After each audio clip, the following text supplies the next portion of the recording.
I'm not going to try to go after this bull. We've been sitting here all day. We finally got where we could see him. It's real brushy over there. He's about maybe 300. It's not what I'm looking for. Jason's going to go into the camera and try to get a little better footage. There's nobody else hunting anywhere out here, so we're not really messing anybody else up.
Hey, this is Jason in the studio. I don't do many voiceovers, but I thought I'd bring something up here. In this DVD, you're seeing bull elk of all sizes.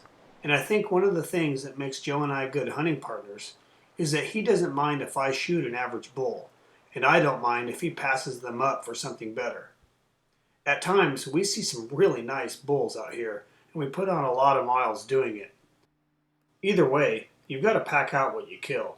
And for the effort, Joe would just rather pack out a trophy. And personally, I can't blame him because I've got to pack it out too.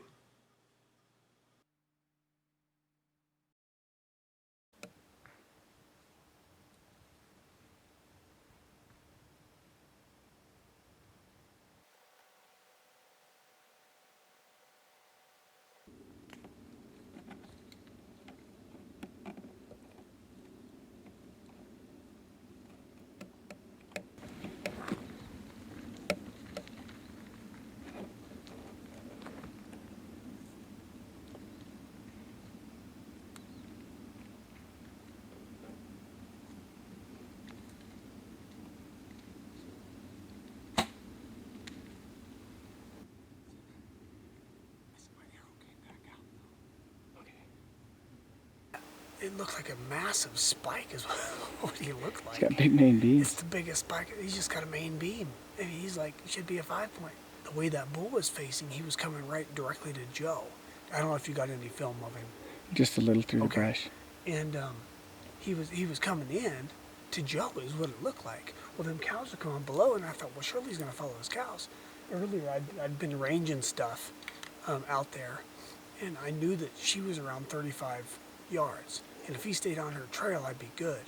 And so I put 30 at him on broadside, and I thought I just totally center punched him. Well, then when he was leaving, I seen the arrow come back out on the side I shot on. I'm hoping I didn't hit part of that shoulder blade. You might have hit like the shoulder bone on the far side. And yeah, I'm hoping so. It looked like it. And we'll find out. My arrows, we heard kind of a big crash, so I'm hoping that was him. Yeah. So hopefully I got the biggest spike of my life. Yeah, hang on. Yeah, no, first of all, good job. Hey, I know you kind of, when you turned and looked at me, you had daggers, you were trying, Joe's like, yeah, and I'm like, well, Jason got down here where the other bull was coming out, and then I heard this bigger bull bugle, and I looked up, and he was on the trail I was on, coming right to me, him and a cow. We were assuming there was two bulls. We just weren't sure. Yeah, I was just trying to get you to, I wasn't trying to get you to go anywhere other than to let you know to look up because he's coming right to me. Here comes Joe now. He left the lens doubler up on the trail, And when we got to sneaking, he realized he didn't have it anymore, so he went and got it. Howdy. So that arrow end was, and it's got blood in it right up to here, Joe. Yeah. And so it's got some good penetration going on. So when you break an arrow off like that, yeah, it's gonna have broken right next to the body.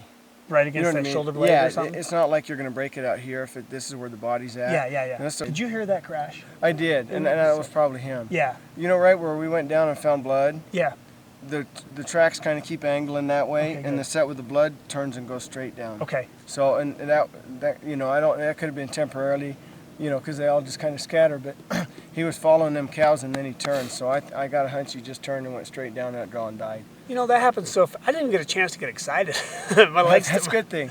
My legs started shaking after the shot, which is good. So Well, I got typical Bigfoot footage. Once the camera was set up, I couldn't move it, and if I risk moving it, I risk blowing the whole shot, and I'm gonna get what I can get from here, and between the brush and I switched from autofocus to manual to try because it was focused on the limbs. Yeah. And so by the time all that happened, he was moving on, and so I spent more time dinking around than I did filming it. Joe started foot tracking him down when I was looking for my broken arrow, and he's got a bit of blood here, and so it looks like we can see more foot tracks in this kind of grassy dirt meadow of where he's gone down. We heard a crash below us. It gets pretty thick with a bunch of blowdowns and a lot of brush from an old burn, it looks like. So we'll probably get in that. So yeah, but hopefully that crash is a good sign. And being so he was pretty well sideways to you, not He uphill was. or downhill. He was then- broadside. Then if you got it long, you probably got them both. If I got the near long, I think so. That makes me think I got the second Right. one too. A lot of times if you're 'Cause shooting I'm up or shooting down. down, you might get one, but if you're shooting flat sideways, When he was like that- below me, but I still arrows coming down. So Well, I still think that was the crash down here, but okay, cool. You know, we haven't gone 150 yards from where Jason shot it, so it's not like we're in a dilemma. But he's not really bleeding on the outside the first 75 yards or 100 yards he's gone since he shot him, so that might be just covered up. So We're gonna sneak on here. we'll find him either way. There's blood. I see hooves, Joe. Alrighty. Did you already know he was there? No, but I knew we were close just by the trail. I was looking around looking for a white body, and I found the brown getaway sticks instead. The little hooves. Watch it be a calf.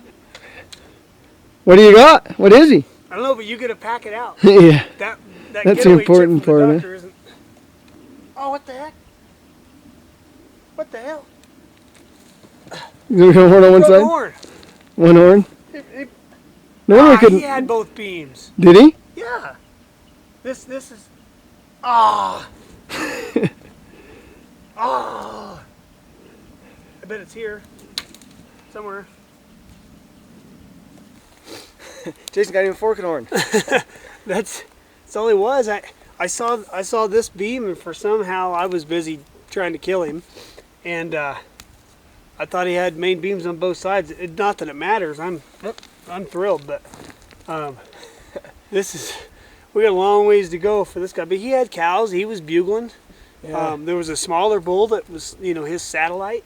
It was probably bigger, horn-wise. Horn-wise, it Yeah. was, but yeah. This is the bull that had the cows, and he was doing the bugling. The other one was kind of skirting around the outside, coming through the brush. You know, he's a big-bodied bull. I mean, he's a big animal, but it looks like he got in a car wreck when he was in velvet. I'm guessing. I don't know. I'm guessing. I'm not a score guy, but I'm guessing around 300. Yeah. Chase the big forked horn bull.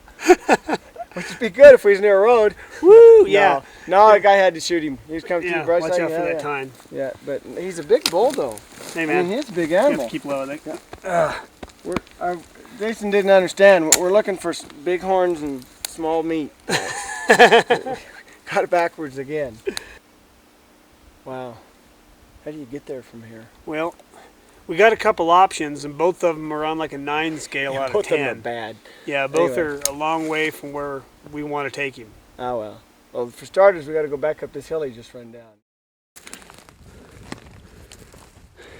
What's going on, Joe? You packing a little bit of meat here, are you? Yeah. Yeah. Well, that's good.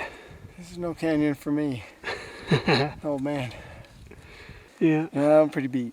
We still got a long ways to go, but where Jason shot this bull, Then it ran down the hill where it died about, I don't know, 500 yards down there, 600 yards down there. But it's just real steep. So we had one real steep, climb with a few packs to get it up after we boned it out.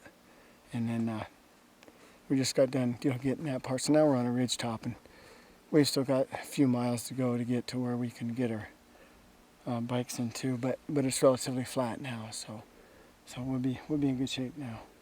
The old guy made it out of the canyon, so we're good. This was kind of slower than it used to.